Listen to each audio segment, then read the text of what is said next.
আসসালামু আলাইকুম। প্রথমে বুঝলেন আমাদের প্রতিষ্ঠানটা ছোটো আছিল, এই সময় বুঝলেন অনুমানিক 3 বছর যাবত এটা চলে, বুঝলেন। এখন তো দোকানটা 1 বছর যাবত বড় হয়েছে, এর আগের প্রতিষ্ঠানটা অনেক ছোটো আছে। 3 বছর যাবত চলে, 3 বছর মাঝে ওই 1 বছর যাবত আমি কাস্টমারও সারা পাইছি। কাস্টমার এখন মোটামুটি আমার প্রতিদিনই কাস্টমার কম বেশি আসে, বিভিন্ন জায়গা থেকে, যেমন সিলেট থেকে, কোলাউড়া থেকে, তারপর শ্রীমঙ্গল থেকে, অনেক দূর থেকে আমার এখানে কাস্টমার আয়।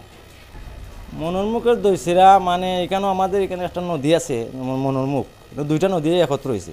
কিছু সংখ্যক মানুষ আছেন যে নদীতেও দেখতে গেলা আর মনোরমুখের দই চিরাটাও খাইয়া গেলা। আর মনোরমুখের দই চিরাটা এটা আমার নিজে এটা আমি ইয়ে করে একটা দই চিরা মানে বানাইছি। এটার মাঝে যে আইটেমগুলো দিছি এটা আমার নিজের ব্যক্তিগতভাবে।